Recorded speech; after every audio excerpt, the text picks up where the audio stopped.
પહેલા શબ્દો એ હતા કે આવી રીતે દુનિયાના લોકો સાંભળવા આવ્યા હતા, અન્ય ધર્મના લોકો બધા આવ્યા બેઠા હતા, બધાએ પોતપોતાની રીતે રજૂઆત કરી, કેમ છો, મજામાં, ઓલા ભાઈ એમ કરીને એની શરૂઆત કરે. સ્વામી વિવેકાનંદ આપણા નરેન્દ્ર નાથ દત્ત જ્યારે બોલવા ઊભા થયા ત્યારે એ ભગવા રંગના કપડા, તમે ઓલું ગીત એ ભગવા રંગ તમે ઓલા જોયું ને, સાંભળ્યું ને, તમે એની ખુમારી જો, આ ભગવા રંગની એક ખુમારી, એમાંય માથા ઉપરનો સ્પેશિયલ એનો સાફો, એ એની જુવાની, એ એના તાલકાનું તેજ, એ એની આભા, એ એની પ્રતિભા. આભા અને પ્રતિભા છે ને એ વ્યક્તિની અંદર હોય, એ એની તેજસ્વીતા.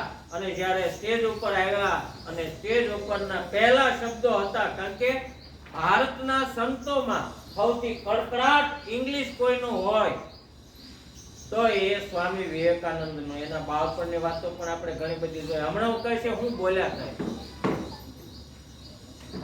બંગાળની અંદર પહેલો પ્રશ્ન હતો, સ્વામી વિવેકાનંદને જ્યારે ગુરુ બનાવવાના હતા ને, જે તે વ્યક્તિ પાસે જાય તો પહેલો પ્રશ્ન કહેતા, તમને મેં અગાઉ પણ વાતો કરી, જેને બનાવવાના એને પૂછે તમે ભગવાનને જોયા છે? જેને ભગવાનને જોયા હોય ને એને મારે ગુરુ બનાવવા. ન એને કઈ ઈચ્છા પૂરી થાય, કોઈએ કીધું કે એક કામ કરો, કોલકાતામાં દક્ષિણેશ્વરમાં જાઓ, ત્યાં રામકૃષ્ણ પરમહંસ નામના એક વ્યક્તિ છે અને એને ભગવાન જોઈ આવું એને સાંભળ્યું. ત્યાં ગયા અને કીધું કે તમે ભગવાનને જોયા છે? સાંભળજો બરોબર, હું તમને પ્રશ્ન પૂછું. એવો પ્રશ્ન વિવેકાનંદે રામકૃષ્ણ પરમહંસને પૂછ્યો કે તમે ભગવાનને જોયા છે? ત્યારે એને એમ કીધું કે હા. સાંભળજો, હા એટલું નહીં, હા મેં જોયા છે, તને જોઉં છું ને એની કરતા વધારે સ્પષ્ટ નહીં. જવાબ મળી ગયો.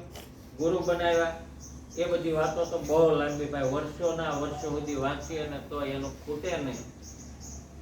તો જ્યારે એ શિકાગોની ધર્મ પરિષદમાં, ટૂંકમાં મારી વાત પૂરી કરી દો પછી આપણે ભાઈને સાંભળશું. સ્વામી વિવેકાનંદ એ ભગવા રંગ, એ ખુમારી, એ એની તેજસ્વીતા, એ એનું આત્મજ્ઞાન, અને એ જ્યારે ઊભા થયા ને અને માથા ઉપરનો સાફો, કોઈ સ્પેશિયલ ટીલા ટપકા નહીં, અને એક શબ્દ બોલ્યા, my dear brothers and sisters. સાંભળજો, આ એના પહેલા શબ્દો હતા, મારા વાલા ભાઈઓ અને બહેનો. આ શબ્દ સાંભળતા જેટલા શ્રોતાગણ હતા ને એની ઉપર એક પ્રકારની આમ એવો ભાવ, પ્રેમ, એટલો ભાવ ને પ્રેમ કે લોકોએ કે જોયો જ નહોતો. એમ કહેવાય છે કે વિવેકાનંદને બોલવા માટેનો જેટલો સમય આપ્યો ને એટલો સમય તો લોકોએ તાળીઓથી એમને વધાવી દીધો. જેટલો બોલવા માટેનો સમય આપ્યો એટલો સમય તો તાળીઓનો નાદ ગુંજી ઉઠ્યો. લોકો અતિશય રાજી થઈ ગયા, આનંદમાં આવી ગયા, અને એને આજ સુધીમાં ન સાંભળ્યા હોય એવા પ્રેમાળ શબ્દો સાંભળ્યા. કેવા? My dear brothers and sisters, મારા વહાલા ભાઈઓ અને બહેનો. દુનિયાની અંદરથી આવા સંબોધનો ક્યારેય સાંભળ્યા નહોતા. એ સ્વામી વિવેકાનંદે દુનિયાની અંદર આપણા ધર્મ, હિન્દુ ધર્મ, સનાતન ધર્મ, ભારતીય સંસ્કૃતિ એમનું એમણે વર્ણન કર્યું. દુનિયાએ કોઈ દિવસ આવું સાંભળ્યું જ નહોતું. અને એ સ્વામી વિવેકાનંદને આજે યાદ કરવાનો સમય થયો ત્યારે આપણી એક ખુમારી છે, આપણું એક ગૌરવ છે અને આપણે ભાગ્યશાળી છીએ કે આવી પળ આપણને માણવા મળે. તો ભાઈ આવ્યા છે, એને કહીએ કે સંસ્થાનો પરિચય આપે, ત્યાર પછી એમનો જે હેતુ હોય એ વાતો કરે. આજે આપણે સ્વામી વિવેકાનંદને થોડા વધારે જાણવાના છે. ગઈકાલ સુધી આપણે જાણતા હતા, એની અંદર આપણા જ્ઞાનમાં થોડોક ઉમેરો કરવાનો છે.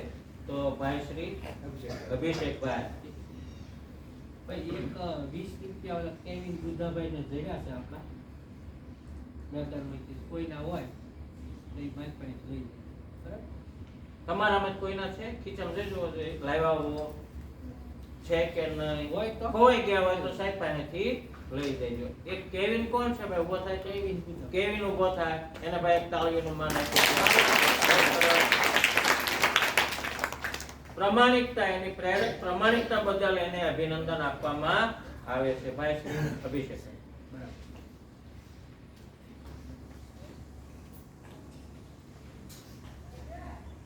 સરે જે કાંઈ માહિતી આપી અતિશય સુંદર માહિતી આપેલી છે. બરાબર. સરનું વાંચન પણ ઘણું વિશાળ છે. હવે આટલા બધા પુસ્તકો વાંચેલા હોય ત્યારે જ તમે બોલી શકો કે સરે કેટલા બધા વર્ષો સુધી વાંચન કરેલું છે. આપણને પુસ્તક વાંચવામાં આમ કંટાળો આવે તો તમને કોકને બોલવાનું કીધું ને આપણે 5 મિનિટ બોલી જોઈએ કે હું કામ, કારણ કે આપણે એટલું વાંચેલું ન હોય. એટલે સૌથી પહેલા તો સરનો ખૂબ ખૂબ આભાર કે એમણે આટલી સુંદર માહિતી આપી. બરાબર. એમાંથી ઘણી માહિતી હું તમને આજે આપીશ, પણ કઈ જગ્યાએ કઈ માહિતી લાગુ પડશે એ આપણે જોશું. બરાબર. તો કાર્યક્રમની શરૂઆત કરીએ. રામકૃષ્ણ મિશનની સ્થાપના સ્વામીજી 1897માં કરેલી. બરાબર. 1897, આજથી લગભગ 150 વર્ષ પહેલા થઈ ગયા. અને સંસ્થાનો ધ્યેય હતો આત્મનો મોક્ષાર્થમ જગત હિતાય છે, એટલે કે આત્માના મોક્ષ માટે અને જગતના કલ્યાણ માટે. બરાબર. જીવ જ્ઞાને શિવ સેવા.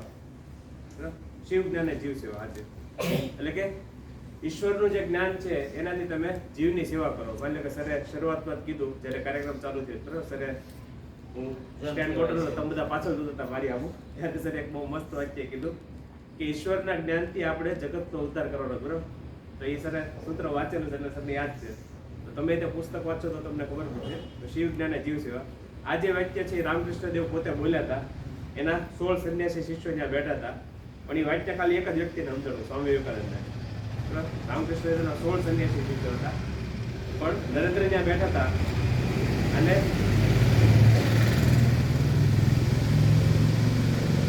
જ્યારે રામકૃષ્ણ દેવ બોલ્યા કે શિવ જ્ઞાને જીવ સેવા, ત્યારે નરેન્દ્રની આંખમાંથી આંસુ નીકળી ગયા કે કેટલું અદ્ભુત વાક્ય કે આવું તો જિંદગીમાં કોઈ કલ્પના નથી કરી. કોઈક વ્યક્તિ દવાખાનામાં જાય. બરાબર. અને એની સેવા કઈ રીતે કરવાની, તો દરિદ્ર નારાયણ તરીકે. એ છે એ વિષ્ણુ ભગવાન જ છે. આપણે એની સેવા કરશું તો આપણને આશીર્વાદ મળશે. એટલે આજે આખો કન્સેપ્ટ હતો એ સ્વામી વિવેકાનંદ સમજી શક્યા, બીજા કોઈ સમજી ન શક્યા. બરાબર. બીજા સંન્યાસી શિષ્યો હતા, એટલે એ લોકોને પછી સ્વામીજીએ સમજાવું થોડીક તકલીફ થઈ, પણ એ લોકો ધીરે ધીરે સમજ્યા. તો આજે તો રામકૃષ્ણ મિશન આખી દુનિયામાં, બરાબર, ભારત દેશની ને આખી દુનિયામાં 210 થી વધારે સેન્ટરો છે. નાના નાના સેન્ટરો તો ઘણા છે. ભાવનગરનું સેન્ટર નાનું છે. ભાવનગર પુણ્યશાળી કહેવાય કે સ્વામીજી 3 વાર અહીંયા આવેલા. કેટલી વાર? 3 વાર. અને તમારા ગામથી આ નજીકમાં જ તે શિહોર છે, તો શિહોરમાં ગોતમેશ્વર મહાદેવ છે. તો ગોતમેશ્વર મહાદેવમાં જે શિવલિંગ છે ને એની અંદર સાક્ષાત શિવ ભગવાનના દર્શન થયેલા સ્વામીજીને. એટલે અહીંથી હાવ નજીક કહેવાય. સમય મળે તો જજો કોઈક દિવસ, હું તો ઘણી વાર ગયેલો છું. તો કાર્યક્રમની શરૂઆત કરીએ. એટલે સૌથી પહેલા તો હું રામકૃષ્ણ મિશનમાંથી આવું છું. ભાવનગરની જે બ્રાન્ચ છે એનું નામ છે રામકૃષ્ણ વિવેકાનંદ સેવાશ્રમ ટ્રસ્ટ. બરાબર. એટલે આ કાર્યક્રમ એના ઉપલક્ષમાં થાય છે. કાર્યક્રમ કરવાની ખબર કઈ રીતે પડી, તો હું પણ જ્યારે તમારી જેમ શાળામાં હતો અને હું જ્યારે 8મા ધોરણમાં હતો ત્યારે મારી શાળામાં સ્વામીજીનો કાર્યક્રમ થયેલો. હું આ ખોટ વિદ્યાર્થી હતો, એટલે છેલ્લે બેઠેલો. અને મારી શાળામાં સ્વામી નિખિલેશ્વરાનંદ આવેલા, પ્રબોધ મહારાજ. અને અમારી શાળામાં 3 કલાકનો કાર્યક્રમ હતો, તમારી શાળામાં 1 જ કલાકનો કાર્યક્રમ છે. પણ મેં તમને કીધું હું ખોટ વિદ્યાર્થી હતો, હું છેલ્લે બેઠો હતો. 3 કલાક મેં ખાલી સાંભળ્યું એ હું કહે છે. બરાબર. મેં ખાલી કાન ખુલ્લા રહે છે, સાંભળ્યું. મને 3 કલાક પછી એટલે ખબર પડી કે આ જે ભાઈ કેસ તે વખત છે, સાચું છે ખોટું છે, ત્યારે એટલી બુદ્ધિ નહોતી. પણ સ્વામીજી એવું કહે છે કે મારા શબ્દો અગ્નિ છે. શું છે? અગ્નિ. આજે ને તો પાલી પ્રજ્વલિત થશે અને તમને મુશ્કેલીમાંથી માર્ગ દેખાડશે. 9 વર્ષ પછી, કેટલા એ કાર્યક્રમ પૂરો થયો ને 9 વર્ષ પછી, જ્યારે હું એન્જિનિયર, હું પોતે એન્જિનિયર છું, એન્જિનિયર પૂરું કર્યું, માસ્ટર, બીએડ, એમએડ. બરાબર. હું આ લોકોની જેમ શિક્ષક જ છું, બધા શિક્ષકો બેઠા એની જેમ 13 વર્ષથી ભણાવું છું. તો જ્યારે હું એન્જિનિયરિંગમાં આવ્યો ત્યારે 8 વાર નાપાસ થયો. કેટલી વાર? 8 વાર. 48 વિષય હોય, 48 વિષય 4 વર્ષમાં પાસ કરવાનો હોય. 6 મહિના પરીક્ષા હોય. પહેલા 6 મહિના નાપાસ, બીજા 6 મહિના નાપાસ, ત્રીજા 6 મહિના નાપાસ, ચોથા 6 મહિના નાપાસ, પાંચમા 6 મહિના નાપાસ. ત્યારે મારી પાસે 2 રસ્તા હતા. 1.5 વર્ષ બાકી હતું. કાં તો 1.5 વર્ષમાં 48 વિષય પૂરા કરું, કાં ભણવાનું છોડી દો. એ દિવસે મને યાદ આવ્યું કે મારી શાળામાં હું જ્યારે ભણતો હતો ત્યારે સ્વામીજીનો કાર્યક્રમ થયેલો. મેં 9 વર્ષ સુધી કોઈ દી પુસ્તક ખોલીને વાંચ્યું નહોતું. એ દિવસે મેં રાતે પુસ્તકનો પટારો ખોલ્યો. મેં ઘણા બધા પુસ્તકો, તમને તો અહીંયા ફ્રીમાં પુસ્તકો મળશે, મેં પુસ્તકો ખરીદેલા ઘણા બધા. હું ભણતો ને ત્યારે 1000 રૂપિયાથી વધારે કેટલા બધા ફોટા ખરીદેલા, આખું બેગ ભરાઈને એટલા પુસ્તકો બધા વાંચતા. એ દિવસે મેં 9 વર્ષ પછી પેટી ખોલીને પુસ્તક વાંચ્યું. એ પુસ્તક એ દિવસે વાંચ્યું ને આજની ઘડી મારી જિંદગી આખી બદલાઈ ગઈ. મને ખબર પડી કે જે સ્વામીજી કહે છે, સ્વામી વિવેકાનંદ કહે છે, જો એ વિદ્યાર્થીને ખબર પડી જાય ને તો એ જિંદગીમાં કદી નાપસંદ ન થાય. કારણ કે સ્વામીજી એવા એવા રસ્તા દેખાડેલા છે કે તમે અભ્યાસ ફટાફટ કઈ રીતે કરી શકો. અત્યારે તમારી હાલત કેવી કે 10 પાના 10 કલાક વાંચો ને એક પાનું માંડ યાદ રહી થાય ને એવું. વાંચવા બેઠા તો ઘડીક મોબાઈલ ને યાદ આવે, ઘડીક દુકાને જઈ આવ્યો, ઘડીક સાયકલ લખાલી આવો, ઘડીક આ ભાઈબંધને મળી આવો, ઘડીક બેનપણીને મળી આવો, ઘડીક આટો મારી આવો. આવા જ બધા વિચારો આપણને ભણવાની જરી કઈ ઈચ્છા ન થાય. થાય ને એવું થાય કે નહીં? પણ સ્વામીજી અમુક રસ્તા દેખાડે છે. જો આપણને ખબર પડી જાય ને તો આપણી માટે શિક્ષણ હવે હેલું થઈ જાય. 2009 સુધી હું નાપાસ હતો. કેટલા? 2009. સ્વામીજીનું પુસ્તક વાંચ્યા પછી 2014 આખા ગુજરાતમાં મારો નંબર આવ્યો. જે છોકરો 8 વાર ગણિતમાં નાપાસ હતો, 2014 આખા ગુજરાતમાં ગણિતમાં મારો 9મો નંબર આવ્યો. ભાવનગરમાં સૌથી પહેલો ને ગુજરાતમાં. એટલે પછી મને ખબર પડી કે સ્વામીજી જે કહે છે ને એ બધી વસ્તુ સાચી છે, એકે ખોટી નથી. ખાલી સાચી છે એટલે જ નહીં, પણ સ્વામીજી કહે છે કે મારા વિચારો ગામડે ગામડે. સ્વામીજીને એક ધ્યેય હતું કે જે આ શક્તિશાળી વિચારો છે, બરાબર, જે આ આદર્શો છે એ ગામડાના યુવાનો સુધી પહોંચે. કારણ કે સ્વામીજી એવું કીધું, અહીંયા સરે હમણાં 20 રૂપિયાની નોટ આપીને, સરે કીધું કે આ 20 રૂપિયાની નોટ આ કેવલ શું નામ? કેવિન પેન મળી. હવે તમે વિચાર કરો, સ્વામીજી કેટલા વર્ષો પહેલા કહી ગયા કે સાચું ભારત ગામડામાં વસે છે. શહેરમાં કોઈ નોટ મળી હોય તો કોઈ આપે નહીં. ગામડામાં આપે. હું કહું ગામડામાં બધીનું ચરિત્ર કેવું હોય? મહાન હોય. સમજાણું? તો કાર્યક્રમની શરૂઆત કરીએ. તમને 2 વસ્તુ ખબર પડી. એક તો રામકૃષ્ણ મિશનમાંથી આવું છું. આવો કાર્યક્રમ શું કામ કરીએ છીએ? કારણ કે મને જો મદદ મળી. 2014 અમારા જેટલા ભાઈબંધ હતા એને કીધું, 10 મિત્રો હતા અમારા, એ બધાએ નક્કી કર્યું કે જો આપણને મદદ મળી છે તો આપણે બીજા વિદ્યાર્થીઓ સુધી આ સંદેશથી પહોંચાડવો છે, જેથી કરીને વધારેમાં વધારે વિદ્યાર્થીઓને લાભ થાય. બરાબર? અત્યાર સુધી 142 કાર્યક્રમ કરેલા છે. 30,000 વિદ્યાર્થીઓ સુધી અમે ગયેલા છીએ. 25,000 વિદ્યાર્થીઓને પુસ્તકે આપેલા છે, બરાબર, ફ્રીમાં. અમારા પાસે જ્યારે પણ પૈસા હોય ત્યારે અમે પુસ્તકો પણ આપીએ.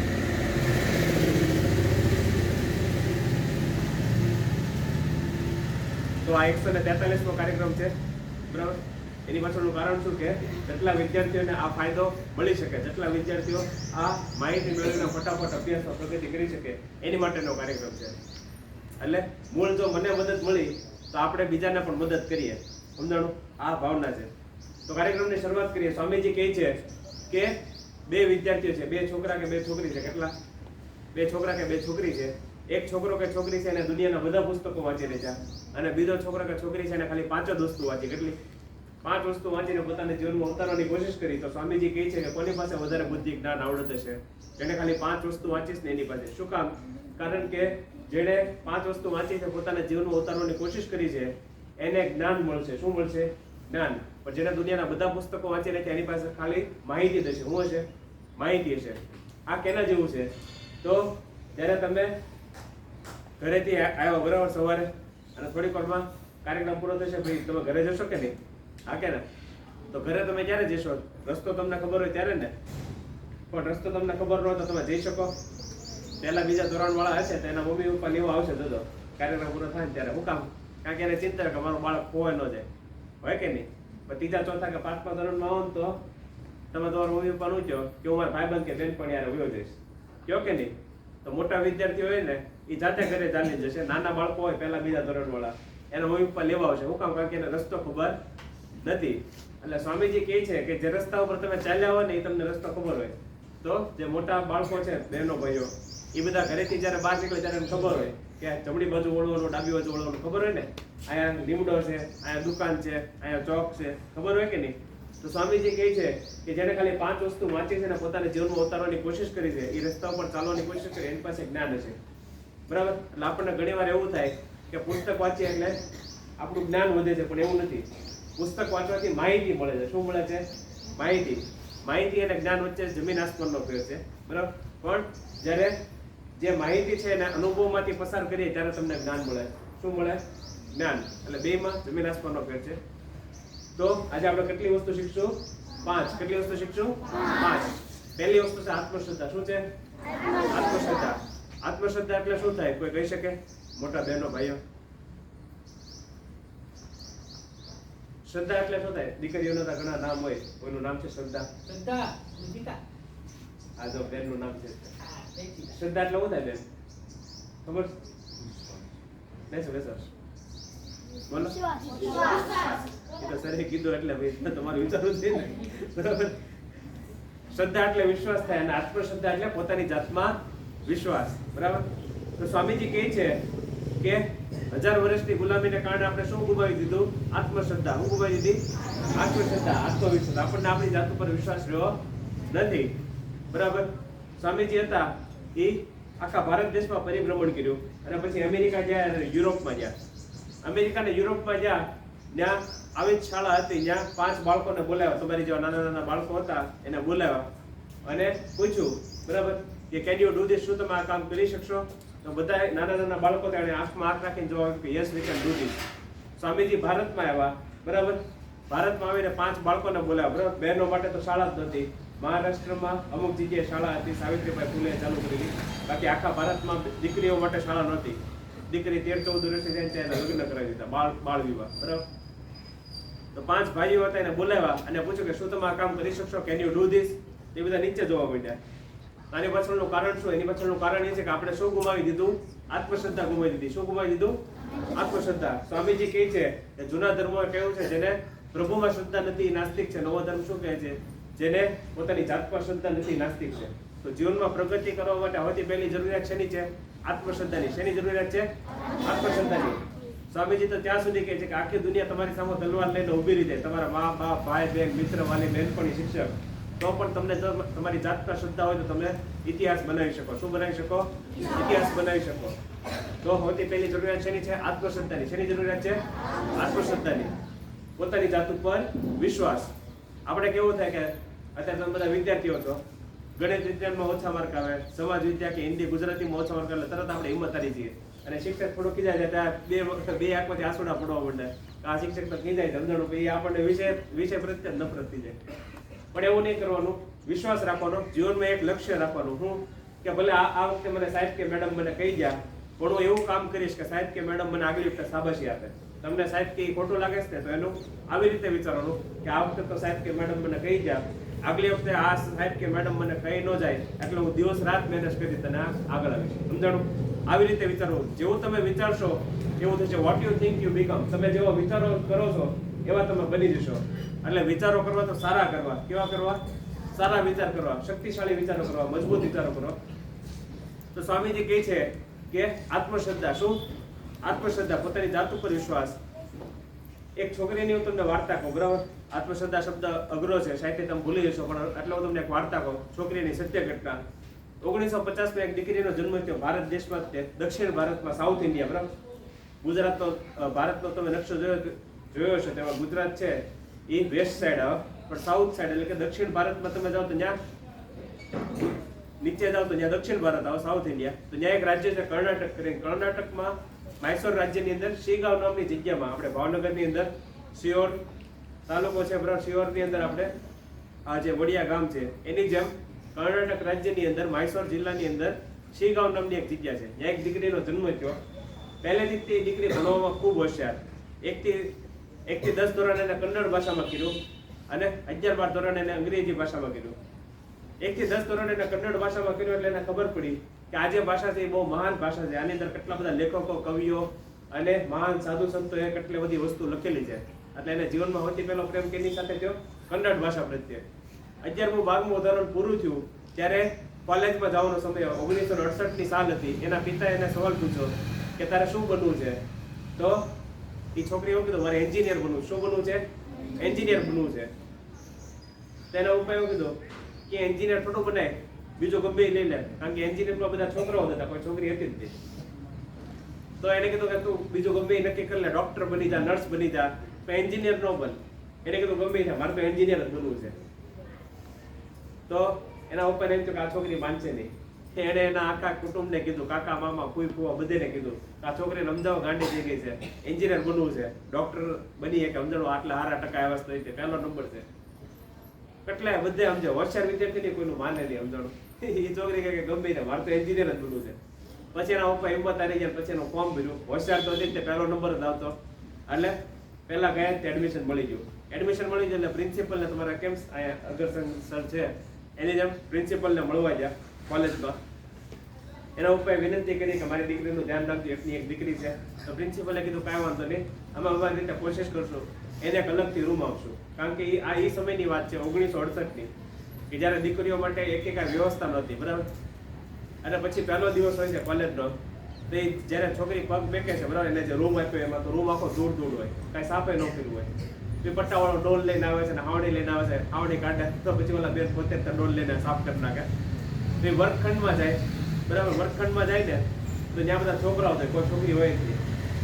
તો એ જેવી છોકરી પગ બેકે ને તો બધા ગાડું પાડવા માંડે, ગુડીઓ કરવા માંડે કે છોકરી તું બહાર નીકળ, તું વળી કઈ નવાઈ ની આવી છો ભણવા વાળી, હાલ તું નીકળ અહીંથી. કેટલા બધા તો ગાલો દેવા માંડે, કેટલા બધા કાગળના ડૂચા વાળીને ઘા કરે ને કોકે દુપટ્ટો ખેંચ્યો અમદાનું. જેવી છોકરી પછી પાટલી ઉપર બેસો કે તો કોક છોકરીએ પાણી રોજ દીધું, એટલે બે જ નહીં. આવું એક દી ને 1 દી 2 દી 3 દી 4 દી 5 દી 6 દી 1 મહિના 2 મહિના 3 મહિના 4 એ છોકરી એક શબ્દ ન બોલી, એ ખાલી સહન કરતી રહી. 1 વર્ષ પૂરું થયું, 12 મહિના ગયા. કેટલા 12 મહિના ગયા પછી પરિણામ આવ્યું ને તો આખી યુનિવર્સિટીમાં એ છોકરીનો પહેલો નંબર, આખી યુનિવર્સિટીમાં, કોલેજમાં નહીં. આ તમારી શાળા એક છે પણ આવી 20-25 શાળા ભેગી થાય ને એટલે ક્લસ્ટર બને, CRC BRC આવે. એની જેમ કોલેજોમાં યુનિવર્સિટી હોય, યુનિવર્સિટીની અંદર કેટલી બધી કોલેજ હોય, એ આખી કોલેજની અંદર એ છોકરીનો પહેલો નંબર આવ્યો. અને જ્યારે એ છોકરીએ દરવાજાની અંદર પગ બેઠી ત્યારે બધા છોકરા એને સલામ કરી, જે બધા છોકરા એને ગાળો દીધી હતી, ઠેકડી ઉડાડી હતી, મજાક ઉડાડી હતી, એ બધા છોકરા એને સલામ કરી અને કીધું કે અમે તારી કેટલી બધી ઠેકડી ઉડાડી, મજાક ઉડાડી, ગાળો દીધી, પણ તું હિંમત ન હારી. શું ન હારી? હિંમત ન હારી. આજે હિંમત ન હારવી, પોતાની જાત ઉપર વિશ્વાસ આવે, શું કહેવાય? આત્મશ્રદ્ધા. શું કહેવાય? આત્મશ્રદ્ધા. બરાબર. આખી દુનિયા તમારી વિરુદ્ધમાં હોય, કોઈ તમારો મિત્ર જ ન હોય, ત્યારે પણ જો તમને તમારી જાત ઉપર શ્રદ્ધા હોય તો તમે ઇતિહાસ બનાવી શકો. શું બનાવી શકો? ઇતિહાસ બનાવી શકો. પણ આ છોકરી ખાલી જાજ નો અટકી, એ જેટલા બધા એની ઠેકડી ઉડાડતા હતા એ પછી બધા એના પાકા મિત્ર બની ગયા અને બધા એની પાસેથી દાખલા શીખતા ને બધું શીખતા, પછી તો એ આખી જિંદગી એના મિત્ર રહ્યા. બરાબર. તો જીવનમાં શીખવાનું છે કે જ્યારે તમારો કોઈ વિરોધ કરે તો કોઈ દિવસ નાસીપાસ થવાનું નથી, હિંમત હારવાની નથી. આ છોકરી ખાલી જાજ નો અટકી, પછી એને માસ્ટર ડિગ્રી પૂરું કર્યું IISc બેંગ્લોરમાંથી, Indian Institute of Sciences Bangalore. ભારત દેશની ટોપ 100 ઇન્સ્ટિટ્યૂટ છે આખી દુનિયામાં, બરાબર. આખી દુનિયામાં ટોપ 100 ઇન્સ્ટિટ્યૂટ છે, એમાં ભારતમાંથી ખાલી એક જ છે, IISc બેંગ્લોર. બરાબર. જ્યારે તમે મોટા થશો, કોલેજમાં હશો, ત્યારે તમે જો કોઈ એન્જિનિયર બનશે તો એને ખબર હશે, એ બધા લિસ્ટિંગ જોશે કોલેજીસના, તો IISc બેંગ્લોરનું ટોપ 100 કોલેજીસમાં આખી દુનિયામાં નામ છે. હવે એની સ્થાપના છે, એની પાછળ સ્વામી વિવેકાનંદનો ખૂબ મોટો હાથ છે. જે નસરવાનજી ટાટા હતા, બરાબર, એ જમશેદજી ટાટા, એ ક્યાં જતા હતા? શિપમાં જતા હતા. ક્યાં?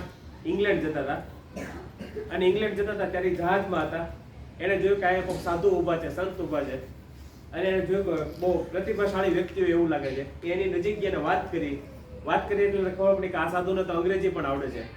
વાતચીત કરી એટલે સ્વામીજીએ પૂછ્યું કે તમે ક્યાં જાઓ છો? એને કીધું ઇંગ્લેન્ડ જાઉં છું. અંગ્રેજો જે આપણી ઉપર 250 વર્ષ રાજ કર્યું ને, એને કીધું શું કામ જાઓ છો?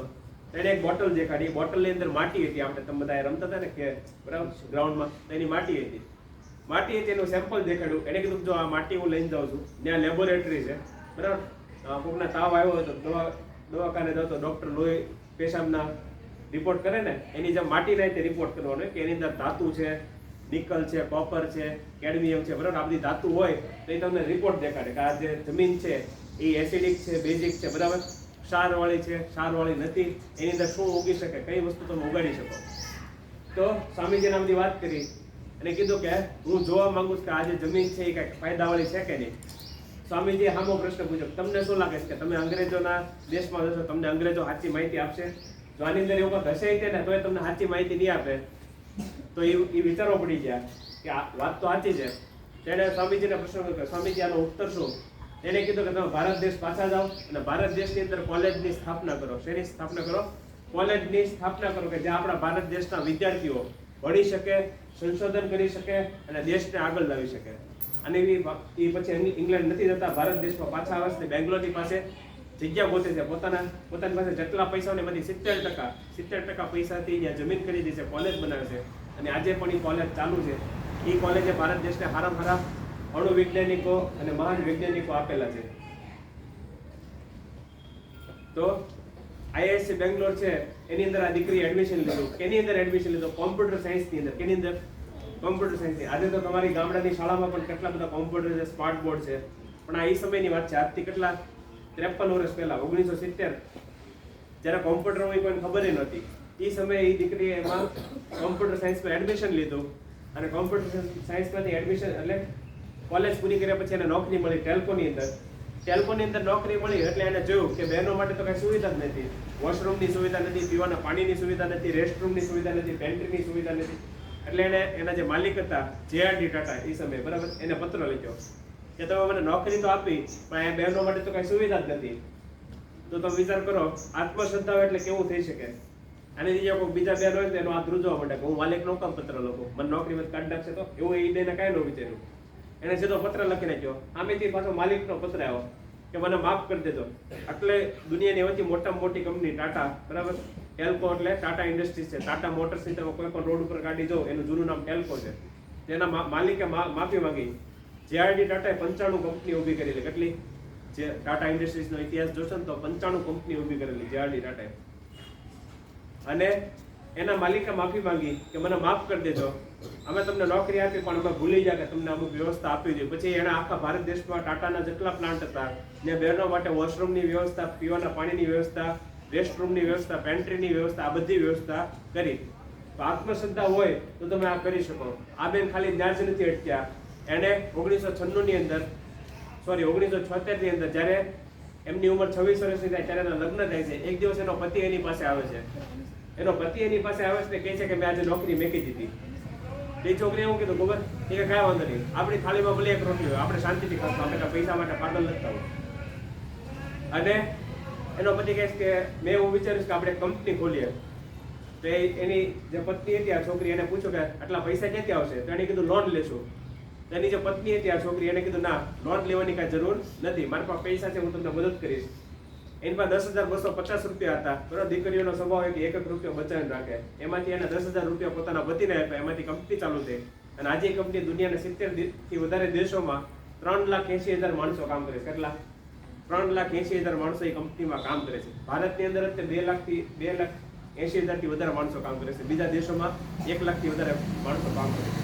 તો કહેવાનો મતલબ એમ છે કે જો તમને આત્મશ્રદ્ધા હોય, પોતાની જાત ઉપર વિશ્વાસ હોય તો તમે ઇતિહાસ બનાવી શકો. આ બેન ખાલી ન્યાસ નથી અટકતા. 1996 એક સંસ્થાની સ્થાપના કરે છે, ઇન્ફોસિસ ફાઉન્ડેશન. આજે બેનની વાત કરું છું, એનું નામ છે સુધા મૂર્તિ. બરાબર, એના પતિનું નામ છે નારાયણ મૂર્તિ. ઇન્ટરનેટ વાપરતા હોય તો કોઈ દી સર્ચ કરજો વોટ ઇઝ ઇન્ફોસિસ, સમજાણું તો આખી માહિતી આવશે. એમાં સુધા મૂર્તિનો ફોટો. 1996 ની અંદર ઇન્ફોસિસ ફાઉન્ડેશનની સ્થાપના કરે.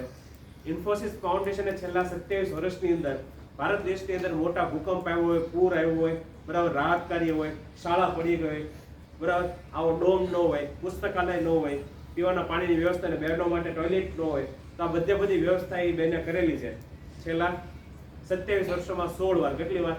16 વાર. બરાબર, કોઈ પણ પહેલા પહોંચ્યું હોય કે ન પહોંચ્યું હોય, સુધા મૂર્તિ પહેલા પહોંચી જાય મદદ કરવા માટે. સૌથી ચોથો મોટો એવોર્ડ છે આપણા દેશમાં પદ્મશ્રીનો. કયો એવોર્ડ છે? પદ્મશ્રી. ભારત દેશમાં 4 મોટા એવોર્ડ છે: પદ્મશ્રી, પદ્મભૂષણ, પદ્મવિભૂષણ ને ભારત રત્ન. તો બધા ખોખો કબડ્ડી અત્યારે અહીંયા તમે દોડતા હતા બરાબર, તો દોડવાની સ્પર્ધા હોય 100 મીટર, 200 મીટર, 400 મીટર, બરાબર, 1500 મીટર, 5000 મીટર. આ બધી સ્પર્ધામાં તમે ભાગ લો જિલ્લા કક્ષાએ તો તમને ઇનામ મળે કે નહીં? ખોખો કબડ્ડીમાં ભાગ લો તો તમને ઇનામ મળે કે નહીં? તો જો તમને શાળા કક્ષાએ અહીંયા ભાગ લ્યો અને તમે કાંઈક સારું કામ કરો તો તમને ઇનામ આપતો હોય. તો ભારત દેશમાં જો તમે કાંઈક સારું કામ કરો તો ભારત સરકાર તમને એવોર્ડ આપે. 2006 ની સાલમાં આ બેનને પદ્મશ્રીનો એવોર્ડ મળ્યો. કેનો એવોર્ડ મળ્યો? પદ્મશ્રીનો. 2023 આ હવે 2 દિવસ વધ્યા આ વર્ષમાં, બરાબર. આજે 30 ને કાલે 31 તારીખ થઈ. તો 2023માં જાન્યુઆરી ફેબ્રુઆરી મહિનામાં એ બેનને કેનો એવોર્ડ મળ્યો? પદ્મભૂષણનો. ત્રીજો સૌથી મોટો એવોર્ડ. હવે ખાલી 2 ડગલા દૂર છે, બરાબર. અત્યારે 73 વર્ષના દાદી થઈ ગયા. જે છોકરીએ 1950માં શરૂઆત કરેલી, બરાબર. તો એને જો આત્મવિશ્વાસ હતો, પોતાની જાત ઉપર શ્રદ્ધા હતી, એટલે એને આખો ભારત દેશનો ઇતિહાસ બદલી નાખ્યો, બરાબર. બહેનો માટે એક ગોલ્ડન વે, બરાબર, સોનેરી રસ્તો તૈયાર કર્યો કે જેની ઉપર ચાલીને કરોડો મહિલાઓ, બહેનો પોતાનું જીવન સુધારી શકે છે. આજે એની કંપનીમાં કેટલી બધી બહેનો કામ કરે છે. ખાલી એટલું જ નહીં, પણ એ બેન લેખક છે. મેં તમને કીધું કે 1 થી 10 ધોરણ એ બેન કન્નડ ભાષામાં ભણ્યા. તમે બધા ગુજરાતી ભાષામાં ભણો, કારણ કે ગુજરાત રાજ્યમાં રહ્યો છો. એ બેન કર્ણાટકમાં હતા તો કન્નડ ભાષા ભણતા. તેને કન્નડ ભાષા પ્રત્યે બહુ પ્રેમ હતો, એટલે એને કર્ણાટકની અંદર 60,000 પુસ્તકાલય ખોલ્યા. કેટલા? 60,000. 6 કે 60 નહીં, 600 નહીં, 60,000. 60,000 એટલે બહુ મોટો આંકડો કહેવાય. એમાં કરોડો પુસ્તક હોય. 60,000 પુસ્તકાલય ખોલ્યા. ખાલી એટલું જ નહીં, એને 30 તો પુસ્તક લખેલા છે પોતે, અને બધે બધા બેસ્ટ સેલર, બધે બધા પુસ્તકો તો લાખો કરોડોમાં વેચાયેલા છે. મેં પોતે 16 પુસ્તકો વાંચેલા છે. કેટલા? મેં પોતે 16, એના જે 30 પુસ્તકો લખાયા એમાંથી 16 પુસ્તકો તો મેં વાંચેલા છે. તો કહેવાનો મતલબ એમ છે કે જો તમને તમારી જાત ઉપર શ્રદ્ધા હોય, શું હોય? શ્રદ્ધા હોય, વિશ્વાસ હોય, તો તમે ઇતિહાસ બદલી શકો. તો સૌથી પહેલી જરૂરિયાત શું છે? આત્મશ્રદ્ધા. શું છે? આત્મશ્રદ્ધા. બીજી વસ્તુ છે નિર્ભયતા. શું છે? નિર્ભયતા. કોઈ પણ બાબતથી ડરવાનું નહીં. સ્વામીજી હતા, એનો જન્મ 12 જાન્યુઆરી 1863 ના દિવસે થયેલો. 12 જાન્યુઆરીને ભારત સરકાર રાષ્ટ્રીય યુવા દિવસ તરીકે ઉજવે છે. કયા દિવસ તરીકે? રાષ્ટ્રીય યુવા દિવસ. બરાબર.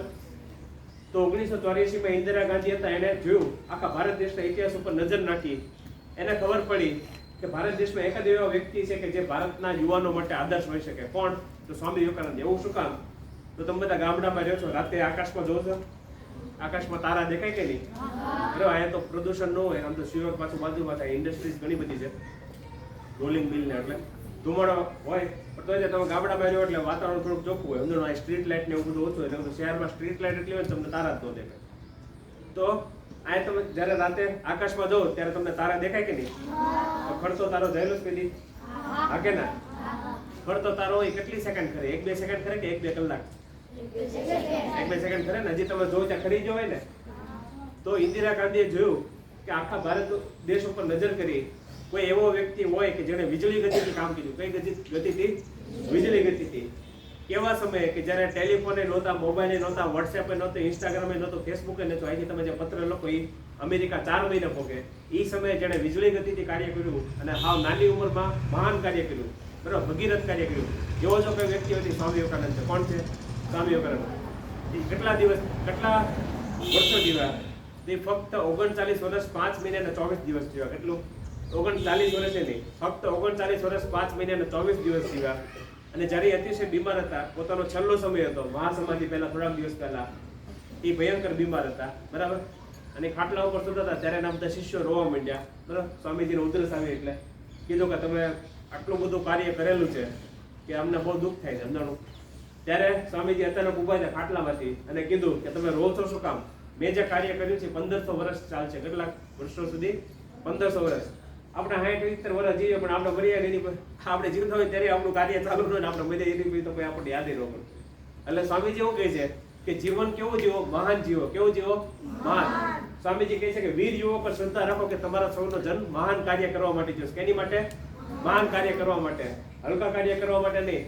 સ્વામીજી કહે છે કે જો આ દુનિયામાં આવ્યા છો, મૃત્યુ તો નિશ્ચિત જ છે, મરવાના તો એક દી બધા છે જ ત્યાં. સારા કામ કરશો કે ખરાબ કામ કરશો, પણ સ્વામીજી કહે છે કે જો આવ્યા જ છો તો સારા કામ કરો, એવા કાર્ય કરો કે તમારે પથરાને જાડવાની માફક ન મરવું પડે.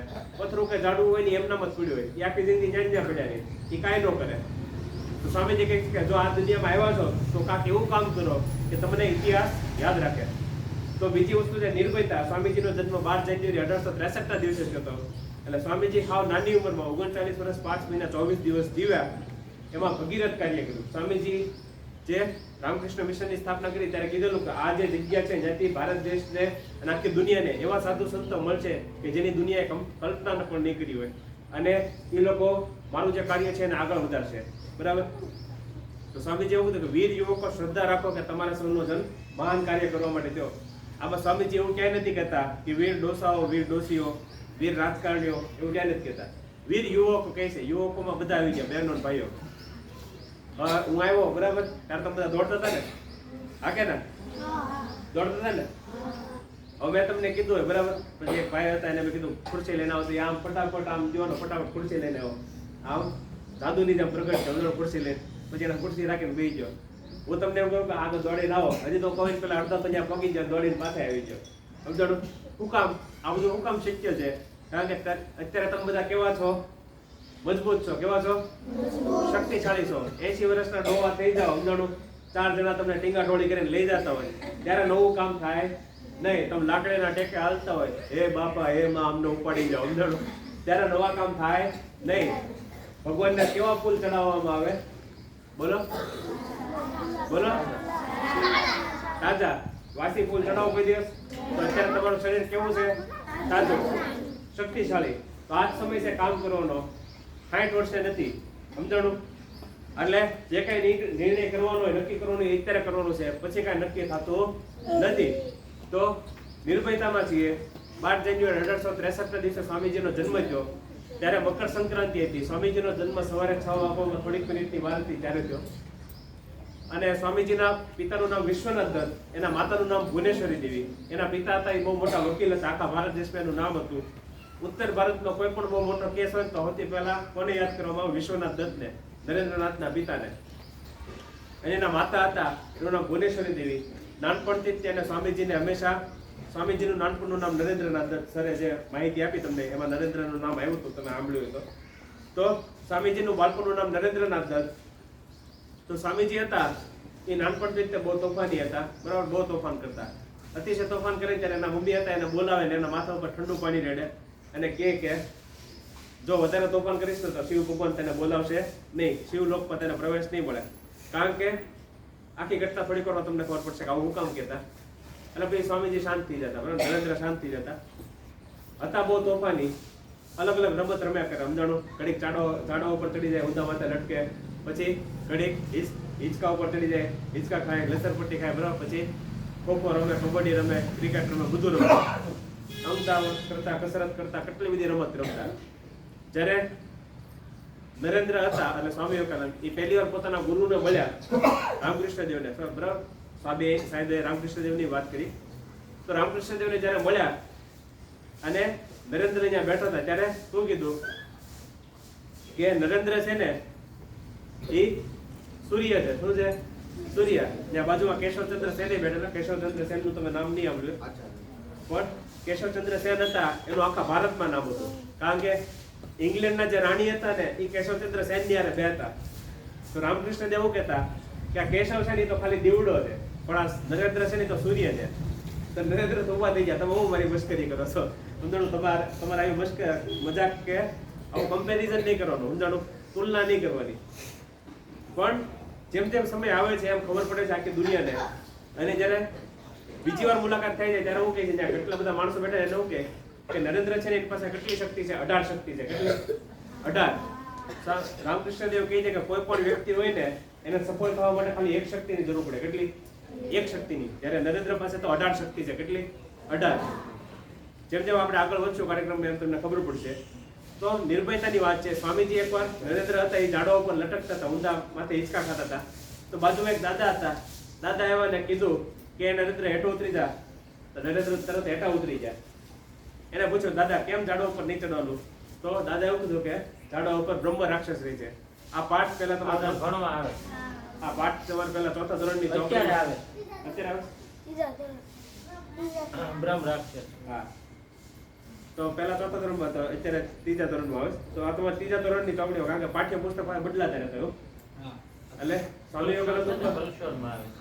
હા, સ્વામી વિવેકાનંદના 2 પાઠ આવે છે તમારે 1 થી 12 ધોરણમાં. પહેલો પાઠ છે ને એ તમારે પહેલા ચોથામાં, પણ અત્યારે તમે કીધું ત્રીજામાં આવે છે. અને બીજો પાઠ છે 9મા ધોરણમાં, ગુજરાતીમાં 19મો પાઠ છે, ભંગુમ લંગાઈ ટેકીલી. બરાબર, 2 પાઠ છે સ્વામીજીના, પણ આવશે. તો જે આ બ્રહ્મ રાક્ષસ છે એને પૂછ્યું કે કેમ દાદા ઝાડવા પર કેમ નહીં ચડવાનું? તો દાદા એવું કીધું કે ઝાડવા પર બ્રહ્મ રાક્ષસ રહી છે. શું રહી છે? બ્રહ્મ રાક્ષસ રહી છે, ભૂત રહી છે, એ તારી લોક મળી નાખશે. તો એ દાદા તો જ્યાં ઉભા હતા તો નરેન્દ્ર હતા, મેં તમને હમણાં કીધું, એના મમ્મીનું નામ ભુવનેશ્વરી દેવી. ભુવનેશ્વરી દેવી એના બાળકને, એટલે કે નરેન્દ્રના કોઈ દિવસ ભૂતની વાર્તા જ નહોતી કહેલી. એના ભૂત શું કહે કે ખબર જ નહીં. તો એને દાદાને પૂછ્યું ભૂત બ્રહ્મ રાક્ષસ એ વળી કેવું હોય? એ શું પહેરે છે? એ કેવા કપડાં પહેરે છે? શું ખાય છે? ક્યાં રહે છે? મારે મળવું છે, મળાવો. એ દાદા નરેન્દ્ર ડરાવ્યા હતા, દાદા ડરી ગયા. આ તો પ્રશ્ન પૂછવા માંડ્યો, ભાગો અહીંથી. સમજાણું, દાદા જેવો વે જાય એટલે નરેન્દ્ર પાસે ઝાડવા ઉપર ચડી ગયા અને હિંચકા ખાવા માંડ્યા. જેવા હિંચકા ખાવા માંડે એટલે એના બધા ભાઈબંધ હતા, હરીને બધા રાડું પડવું કે એ નરેન્દ્ર હેઠો ઉતરી જાય, ઝાડવા ઉપર ભૂત રહી છે. તો નરેન્દ્ર એવું કીધું કે ઝાડવા ઉપર ભૂત કઈ રહેતું નથી. હું હાવ નાનો હતો ત્યારથી આ ઝાડવા ઉપર હિંચકા ખાઉં છું. આજ સુધી મેં જીવનમાં અહીંયા કાંઈ જોયું નથી, એટલે અહીંયા કાંઈ ભૂત નથી. સ્વામીજી કહે છે કે તમને કોઈ કે એટલે માની ન લો, ચકાસો. શું કરો? ચકાસો. તમે માની જો છો એ તમારી બુદ્ધિ છે એ નબળી છે, પણ ચકાસણી કરો, બરાબર. કોઈ પણ બાબત સીધી માની ન લો. પાઠ્યપુસ્તકમાં કાંઈક લખ્યું એટલે માની ન લો. સ્વામીજી કહે છે કે આપણે 1 થી 8 ધોરણમાં કેટલા બધા પાઠ ભણી ગયા, બરાબર, કેટલા બધા શિક્ષકો તમને કેટલી બધી વસ્તુ શીખવાડી, પણ આપણે ભૂલી જઈએ. એની પાછળનું કારણ શું? એ પાછળનું કારણ એ છે કે આપણે કોઈ દિવસ જ્ઞાનની ચકાસણી કરતા નથી. માહિતીની ચકાસણી ન કરીએ એટલે આપણને કોઈ જ્ઞાન અર્જિત ન થાય. જ્ઞાન અર્જન કરવા માટે માહિતીની ચકાસણી કરવી પડે. મેં તમને હમણાં કીધું જ્યારે તમે ઘરેથી આવો ત્યારે તમને રસ્તો ખબર હોય. એવું કામ કારણ કે રસ્તેથી તમે કેટલી બધી વાર ચાલેલો. અને સ્વામીજી કહે છે કે જ્ઞાન અર્જન તમે કઈ રીતે કરી શકો? માહિતીની ચકાસણી કરો ત્યારે. સમજાણું?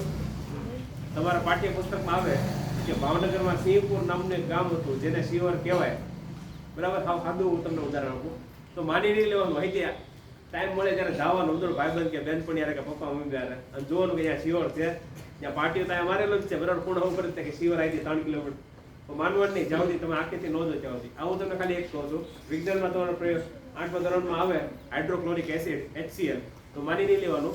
વિજ્ઞાનની પ્રયોગશાળામાં જવાનું, રકાબીનો ટુકડો લેવાનો, ડ્રોપર લેવાનું, ડ્રોપરથી HCl લેવાનું, દિવાસળીથી આગ લગાડવાની, જોવાનું કે એમાં કઈ પ્રકારની આગ લાગે છે, પીળા કલરનો ધુમાડો નીકળે છે, લીલા કલરનો ધુમાડો નીકળે. જ્યાં સુધી તમે તમારી આંખથી જોવો નહીં ત્યાં સુધી માનો નહીં.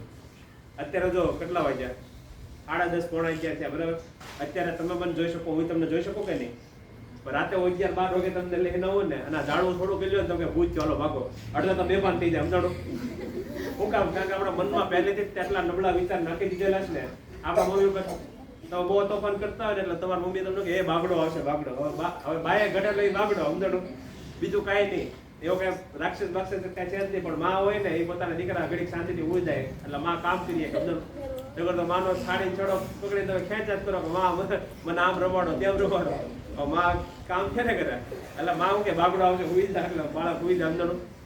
કારણ કે નાનું બાળક એને પોતાની મા ઉપર હોય 100% વિશ્વાસ છે. એટલે નરેન્દ્ર હતા ને એને પોતાની માએ કોઈ દિવસ ભૂતની વાર્તા જ ન કીધેલી. એને 7 વર્ષની ઉંમર હતી ને એટલે બીજા ધોરણમાં આવ્યા ને ત્યાં સુધીમાં તો મહાભારત રામાયણ આખું મોઢે હતું સ્વામીજીને. તમે વિચાર કરો. એટલા માટે સ્વામીજી જ્યારે અમેરિકામાં ગયા અને ભગીની મંડળ હતું સિસ્ટર્સ ક્લબ, તો ત્યાં સિસ્ટર્સ ક્લબમાં બધા બહેનોએ વિનંતી કરી કે હે સ્વામીજી તમે એટલા મહાન વ્યક્તિ છો તો તમે તમારી મા વિશે થોડુંક બોલો. તો સ્વામીજી ઉભા થઈને કીધું કે ગર્વ છે મને મારી મા ઉપર કે જેને કેટલા બધા વર્ષો સુધી તપ કર્યું, તપસ્યા કરી, જાગરણ કર્યું, ઉપવાસ કર્યા, વ્રત કર્યા અને એની પછી મારો જન્મ થયો. સ્વામીજી કહે છે ગર્વ છે કે હું આર્યપુત્ર છું. શું છું? આર્યપુત્ર.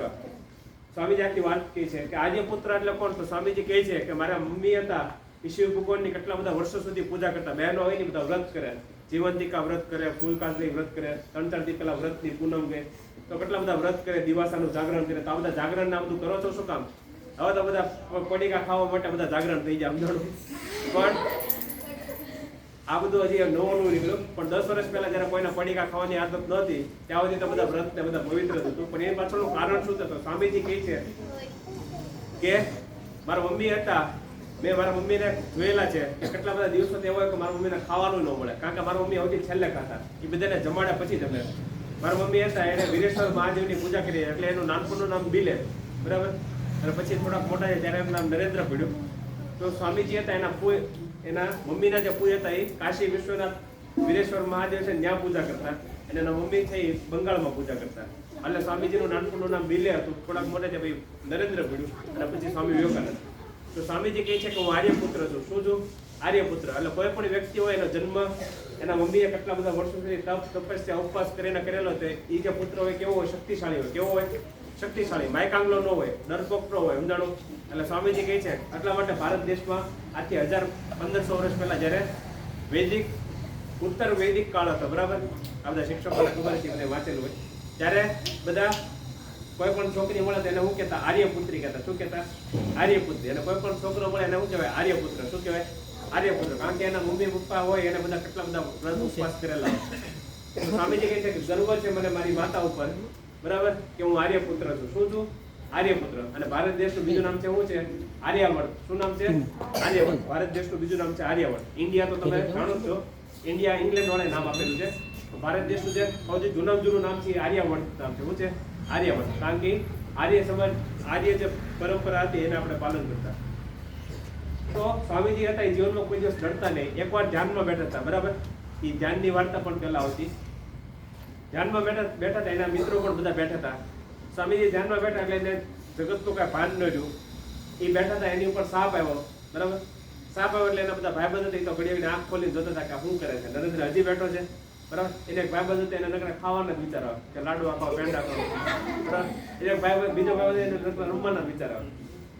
એને જોયું કે લે સાપ આવ્યો, અને એ તો બધા ડરી જાઉં, ડરીને સીધા એના મમ્મી પપ્પાને બોલાવ્યા. એ લોકો ત્રીજા માળે હતા, મેડીવાળું મકાન હતું. આજે ગામડામાં ઘણા મેડીવાળા મકાન તમને જોવા મળશે. તેના મમ્મી પપ્પા નીચે હતા, એના મમ્મી પપ્પાને બોલાવ્યા. એના મમ્મી પપ્પા આવ્યા, એ પણ ડરી ગયા કે લે સાપ આવ્યો ને હજી નરેન્દ્ર બેઠો છે. થોડીક વાર ત્યાં એટલે સાપ ત્યાંથી ચાલ્યો ગયો. અને પછી નરેન્દ્ર જ્યારે ધ્યાનમાંથી ઉભા થયા ત્યારે એના મમ્મી પપ્પાએ પૂછ્યું કે શું તને ખબર નથી સાપ આવ્યો? તો નરેન્દ્ર કહે ના, મને તો કઈ ખબર હતી નહીં. બરાબર. એટલે સ્વામીજી હતા એ નાનપણથી તે નિડર તો હતા જ તે, પણ એની એકાગ્રતા પણ બહુ વધારે હતી. ત્રીજી, આવી તો કેટલી બધી ઘટના છે પણ આપણો સમય બહુ ઓછો છે. ત્રીજી એક ઘટના લો. જ્યારે આખા ભારતમાં પરિભ્રમણ કરીને સ્વામીજી કાશ્મીરમાં પહોંચ્યા. ક્યાં પહોંચ્યા? કાશ્મીરમાં પહોંચ્યા. કાશ્મીરમાં પહોંચ્યા તો ત્યાં જંગલ હતું. શું હતું? જંગલ હતું. હવે સ્વામીજીને એના જે ગુરુ હતા રામકૃષ્ણ દેવ, રામકૃષ્ણ પરમહંસ, એને ઘણું બધું કાર્ય આપેલું કે ભારત દેશનું નવજાગરણ કરો. શું કરો? નવજાગરણ કરો. તો સ્વામીજી કેટલા બધા રાજા રજવાડાને મળ્યા, કેટલા બધા બહેનોને મળ્યા કે દીકરીઓ માટે શાળા ચાલુ કરો. દીકરીઓ માટે કોઈ શાળા ચાલુ કરવા તૈયાર નહોતું. તો ફરતા ફરતા પરિભ્રમણમાં એ ક્યાં પહોંચ્યા? કે કાશ્મીરમાં પહોંચ્યા. કાશ્મીરમાં પહોંચ્યા તો ત્યાં એક જંગલ હતું. જંગલ હતું, ત્યાં એક ઝાડવું હતું. તો ઝાડવાને ટેકે બેસી ગયા. સામેથી વાઘ આવતો હતો. શું આવતો હતો? વાઘ આવતો હતો. તો સ્વામીજીએ પ્રાર્થના કરી ભગવાનને કે હે ભગવાન, વાઘે ભૂખ્યો છે, હું ભૂખ્યો છું, મને ભૂખ. કારણ કે સ્વામીજીને 15-20 દિવસથી ખાવાનું નહોતું મળ્યું, પીવાનું પાણી નહોતું મળ્યું. સ્વામીજીએ ભગવાનને પ્રાર્થના કરી કે હે ભગવાન, મને ભૂખ લાગી છે, આ વાઘને ભૂખ લાગી છે, તો વાઘ ભલે મને ખાઈ જશો. સ્વામીજી ત્યાં બેસી રહ્યા. થોડી વારમાં વાઘ આવ્યો ને સ્વામીજીને સૂંઘીને વયો ગયો. આ ઘટના ઉપરથી ખબર પડે કે સ્વામીજી જીવનમાં કોઈ દિવસ ડરતા નહીં. હજી એક બે ઘટના લઈએ. સ્વામીજી જ્યારે વારાણસીમાં હતા, બરાબર, વારાણસીમાં હતા ત્યારે વારાણસીથી અયોધ્યા બહુ નજીક છે. વારાણસીમાં આટલા મોટા વાંદરા હોય. અમદાવાદ કે વડોદરા જાઓ ને તો ત્યાં આટલા નાના નાના વાંદરા હોય. અયોધ્યા છે જ્યાં રામ ભગવાનનું મંદિર, રામ ભગવાન હનુમાનજી મહારાજ, ત્યાં આટલા મોટા વાંદરા હોય. તો વાંદરા હોય ત્યાં શું કરવાની ખબર નહોતી સ્વામીજીને. તો એક જ રસ્તો હતો, બરાબર, શેર ભવાની માતાનું મંદિર જવાનો. એક જ રસ્તો આવવાનો ને એક રસ્તો જવાનો. એક બાજુ તળાવ હતું, એક બાજુ વંડી હતી. સ્વામીજી મંદિરે દર્શન કરી લીધા. પાછા આવતા હતા ત્યારે બધા વાંદરા પાછળ પડ્યા. એટલે સ્વામીજી હાલવા મળ્યા. વાંદરે પાછળ આવતા હતા એટલે સ્વામીજી ઝડપથી હાલવા માંડ્યા. સ્વામીજી ઝડપથી હાલ્યા તો વાંદરે ઝડપથી હાલવા માંડ્યા. એટલે સ્વામીજી દોડવા માંડ્યા તો વાંદરે ઝડપથી દોડવા માંડ્યા. એટલે આવું થયું ને એટલે એક દાદા હતા 80-90 વર્ષના. એને કીધું કે સ્ટોપ એન્ડ ફેસ ધ બ્રૂટ્સ. ઉભા રહ્યો અને દુષ્ટોનો સામનો કરો. આજે ફોટો છે સ્વામીજીનો, બરાબર, પુસ્તક ઉપર. આ ન્યુયોર્કમાં ફોટો પડાવેલો છે, પણ આ ફોટાની પાછળ આખી વાતો છે. સ્વામીજી આમ ઊભા છે ને, બરાબર, સ્વામીજીનો આવો ફોટો છે. તમને બધાને હમણાં પુસ્તક મળશે, એની ઉપર આવો જ ફોટો છે. તો આ ફોટા પાછળની આખી વાત શું છે? તો સ્વામીજી કહે છે કે જ્યારે મુશ્કેલી આવે, શું આવે? મુશ્કેલી આવે ત્યારે એનાથી ભાગવાની કોશિશ ન કરો, પણ એનો સામનો કરો. શું કરો? સામનો કરો. આપણે બધા શું કરીએ કે મુશ્કેલી એટલે આપણે ભાગવાની કોશિશ કરીએ. અત્યારે તમારા જીવનમાં બહુ મુશ્કેલી હોય, તમારા માર્ક ઓછા હોય, ભણતા હો, તમારા ગણિત વિજ્ઞાનમાં માર્ક ઓછા હોય, સમાજ વિજ્ઞાન, હિન્દી, ગુજરાતીમાં માર્ક ઓછા હોય, તો આપણે ડરી જઈએ, નાસીપાસ થઈ જઈએ. તો સ્વામીજી કહે છે કે ડરવાની જરૂર નથી, પણ એનો સામનો કરો. જો તમે એનો સામનો કરશો તો તમે પ્રગતિ કરી શકશો. સ્વામીજી પાછા ફર્યા અને આવી રીતે ઉભા રહ્યા. બધા વાંદરાની આંખમાં આંખ નાખી એટલે બધા વાંદરા હતા એ ગાયબ થઈ ગયા. અને સ્વામીજીના જીવન ઉપરથી ખબર પડે છે, બરાબર, કે જીવનમાં જ્યારે મુશ્કેલી આવે ત્યારે ભાગવાની કોશિશ ન કરો. હજી એક આપણે ઉદાહરણ લઈએ, બરાબર. સ્વામીજી જ્યારે અમેરિકામાં હતા તો જ્યાં બધા કાઉબોય છે, કાઉબોય એટલે ભરવાડ, બરાબર, આપણે ગુજરાતીમાં એને ભરવાડ કહીએ, પણ અમેરિકામાં એને કાઉબોયસ કહેવાય. કાઉબોયસ એની માથે ગોળ ટોપી પહેરે, હાથમાં બંદૂક રાખે અને પગમાં હોલબૂટ પહેરેલા હોય અને ઘોડા ઉપર ફરતા હોય. તો સ્વામીજી એકવાર વક્તવ્ય આપતા હતા તો સ્વામીજી બોલ્યા કે જેને ઈશ્વરના સાક્ષાત્કાર કરેલા હોય ને, જેને બ્રહ્મના સાક્ષાત્કાર કરેલા હોય ને, જેને ભગવાનને જોયેલા હોય ને, એને દુનિયામાં કોઈ ડર ન લાગે. તો બધા કાઉબોયસ હતા ને, એ તો અમથા તો તોફાની હતા. એને કીધું કે આપણે સ્વામીજી ઉપર પ્રયોગ કરીએ, હાલો. સ્વામીજીને કીધું તમે અમારા ગામડામાં આવો, બરાબર. સ્વામીજીને ગામડામાં બોલાવ્યા અને એક ટીપડું હતું ને એની ઉપર ઉભા રાખી દીધા. સ્વામીજીને કીધું કે હવે તમે ભાષણ આપો, વક્તવ્ય આપો, તમારે હિન્દુ ધર્મ છે. સ્વામીજીને ઉભા રાખી દીધા અને બધા કાઉબોયસ હતા ને આમ દૂર ઉભા રહ્યા અને બધાના હાથમાં બંદૂક હતી, ગોળીઓ છોડવા માંડ્યા. સમજાણું? અડધી કલાક 1 કલાક સુધી જ્યાં સુધી સ્વામીજીનું ભાષણ આવ્યું ને ત્યાં સુધી એ બધા ગોળીઓ છોડતા ગયા. એટલે જેવું એ ભાષણ પૂરું થયું ને, અમુક ગોળી હોય ને સ્વામીજીના કાન પાસેથી પસાર થાય, અમુક હાથ પાસેથી પસાર થાય, અમુક પગ પાસેથી પસાર થાય, અમુક માથા ઉપરથી પસાર થાય. ભાષણ પૂરું થયું ને પછી બધા કાઉબોય તાળીઓ પાડવા માંડ્યા કે તમે તો સાચે વીર પુરુષ છો, મહાપુરુષ છો, તમે જેવું બોલો છો એવું સાચું છે. કારણ કે સ્વામીજી તો એકવાર ભાષણ આપવા પડે પછી સ્વામીજીને ખબર ન રહે સમયની સમજણું. કારણ કે સ્વામીજી હંમેશા કહેતા કે હું જે જગ્યા આવવાનો હોય ને ત્યાં તમારે પહેલેથી હાજર રહેવું. કારણ કે મને જો ધ્યાન લાગી ગયું, બરાબર, સમાધિ લાગી ગઈ ને, એકવાર કેવું થયું, સ્વામીજીને આવું ઘણી વાર થતું. સ્વામીજી એકવાર અમેરિકામાં કાર્યક્રમ આપવા ગયા, ટ્રેનમાં બેઠા હતા, ટ્રેનમાં બેઠા બેઠા સમાધિમાં આવી ગયા. તો ટ્રેન આખું અમેરિકા 3 વાર ફરીને આવી, કેટલું આખું અમેરિકા. તોય તે ઓલા બધા ભક્તો 3 દિવસ સુધી રાત જોતા રહ્યા, કારણ કે એક દિવસમાં આખી ટ્રેન ફરી લેવું. તો 3 દિવસ સુધી ઓલા બધા ભક્તો વાર ઉભા રહ્યા કે સ્વામીજી આવ્યા કેમ નહીં, પણ સ્વામીજીને સમાધિ લાગી ગઈ અંદર ટ્રેનમાં. એટલે સ્વામીજી હંમેશા કહેતા કે હું જે જગ્યાએ આવવાનો ત્યાં તમારે પહેલા ભોગી દઉં, કારણ કે જો ટ્રેનમાંથી ન ઉતરું તો તમારે મને હલબલાવીને ઉતારવાનો સમજાણું. એટલે સ્વામીજી હતા ને એનું ધ્યાન બહુ પ્રચંડ હતું. એટલે સ્વામીજી જીવનમાં કહેતા કે સૌથી પહેલી વસ્તુ કેની જરૂરિયાત છે? આત્મશ્રદ્ધા. કેની જરૂરિયાત છે? આત્મશ્રદ્ધા. બીજી વસ્તુ છે નિર્ભયતા. ત્રીજી વસ્તુ છે એકાગ્રતા. શું છે? એકાગ્રતા. સ્વામીજી કહે છે કે 2 છોકરા કે 2 છોકરી છે, એક છોકરો છે એક છોકરી છે, એનો ક્લાસમાં પહેલો નંબર આવે, બીજો છોકરો કે છોકરી છે એનો ક્લાસમાં છેલ્લો નંબર આવે. એની પાછળનું કારણ શું? એકાગ્રતા. શું છે? એકાગ્રતા. શિક્ષક ખાલી એક જ છે. એક શિક્ષક એક મેડમ હોય ક્લાસમાં ભણાવતા હોય તો જે પહેલો નંબર આવે ને એનું જ્યાં ક્યાં હોય, શિક્ષકના હાથમાં ચોક હોય, મેડમના હાથમાં ચોક હોય, બોર્ડ ઉપર લખતો એનું જ્યાં ધ્યાન હોય. છેલ્લો નંબર આવે ને એનું જ્યાં ત્યાં હોય, છેલ્લે બેઠો હોય, સમજાણું પ્લેન બનાવતો હોય, બરાબર, પેનથી મૂછ દોરતો હોય, સમજાણું આવું બધું હોય, સમજાણું. એટલે એનું જ્યાં કઈ ભણવાનું ન હોય. પેલા હું નવો શિક્ષક તરીકે લાગ્યો ને ત્યારે મને ગુસ્સો હતો કે આને કાંઈ પડી જ નથી, 2 લાફા ટોકી દે, સમજાણું. પછી ખબર પડી, જેમ જેમ હું સ્વામીજીના પુસ્તક વાંચવા માંડ્યો પછી ખબર પડી કે એના ભણવામાં રસ હુકમ નથી, કારણ કે એમાં હું નથી, એકાગ્રતા નથી. હું નથી, એકાગ્રતા નથી. કોઈ એકાગ્રતા વિશે તમે 50% તો જાણો જ છો, કારણ કે અહીંયા જેટલા બધા શિક્ષકો બેઠેલા છે, બરાબર, મારી સિવાય એ બધા શિક્ષક તમને કુંભકપૂર્વક રેચક તો કરાવે છે ને, કુંભકપૂર્વક રેચક કરો છો તમે બધા પ્રાર્થનામાં, હા કે ના, બરાબર. પણ એ આખી વૈજ્ઞાનિક પદ્ધતિ છે, એનો આપણે કઈ રીતે ઉપયોગ કરી શકાય અને એમાંથી આપણે ફટાફટ કઈ રીતે પ્રગતિ કરી શકાય. તમે બધા કરતા તો છો, પણ પરાઠા કરતા છો. તમને એમ થાય કે આ શિક્ષકો ઘડિયા દરરોજ એક ને એક વસ્તુ કરાવે. એનો ફાયદો કેટલો છે આજે તમને ખબર પડશે. તો સ્વામીજીએ એક પ્રયોગ કીધેલો, 3 પ્રયોગ કીધેલા. તૈયાર છો બધા પ્રયોગ માટે? હા કે ના? તો બધા ટટ્ટાર બેસો, હાલો. પોતાનો જમણો હાથ છે અહીંયા રાખો, નાક આમાં રાખો એટલે ખબર પડે નાકમાંથી શ્વાસ આવે છે કે નહીં. શ્વાસ આવે છે ને? તમારું ડાબુ નાક આ બાજુ છે, ડાબા નાકમાંથી શ્વાસ આવે છે કે નહીં જોવાનું. તમારું ડાબુ નાક આ બાજુ છે, ડાબા નાકમાંથી કેટલા બહેનો ભાઈઓને શ્વાસ આવે છે. ડાબુ નાક તમારો ચહેરો આ બાજુ છે, તમારું ડાબુ નાક અહીંયા છે, બરાબર. ડાબુ નાકમાંથી કેટલા બહેનો ભાઈઓને શ્વાસ આવે છે જોવાનું. ખાલી હાથ આમ રાખશો એટલે ખબર પડશે. ડાબા નાકપુરામાંથી કેટલા બહેનો ભાઈઓને શ્વાસ આવે છે. એમ નાક બંધ નથી કરો, ખાલી આમ હાથ રાખવાનો છે એટલે તરત ખબર પડશે. ટટ્ટાર બેસો. હમણાં જ કીધું, બરાબર. આવે છે ડાબા નાકમાંથી શ્વાસ કોઈને? એકાદ 2 બહેનોને આવે છે. હાલો, બધા એકબીજા હું કે કોઈ હાથ ઊંચો કરે તો હું કરું. હમણાં જ કીધું, ડરો નહીં, ભૂલી ગયા ઘડીકમાં. ખૂબ સરસ. આટલા બધા શ્વાસ ન હતો ડાબા નાકે, બરાબર. હાલો, હાથ એટલે રાખવાનો. મારે શું થાવ? ઈ કેમ ખબર પડે? અહીંયા આપણે હોય ને તો આપણે અહીંયા પૂરક રેચક કરીએ, બહાર કાઢીએ ત્યારે ખબર પડે. મારે જમણા નસકોરે આવે છે, ડાબા નસકોરે નથી આવતું. ખોટું નહીં બોલવાનું. એટલે કાંઈ વાંધો નહીં. હજી આપણે બીજા પ્રયોગ, બરાબર. પહેલો પ્રયોગ પૂરો થઈ ગયો, બીજો પ્રયોગ કરીએ. બધા ટટ્ટાર બેસો, હાલો. બીજો પ્રયોગ કરીએ. બીજા પ્રયોગમાં તમારે જોવાનું છે, બરાબર. તમારું જમણું નાક આ બાજુ છે, બરાબર. તમારો ચહેરો આ બાજુ છે એટલે તમારું જમણું નાક આ બાજુ છે. તો જમણા નાકમાંથી કેટલા બહેનો ભાઈઓને શ્વાસ આવે છે? ઘણા બધાને, બરાબર. ખૂબ સરસ. હાલો, ત્રીજો પ્રયોગ કરીએ.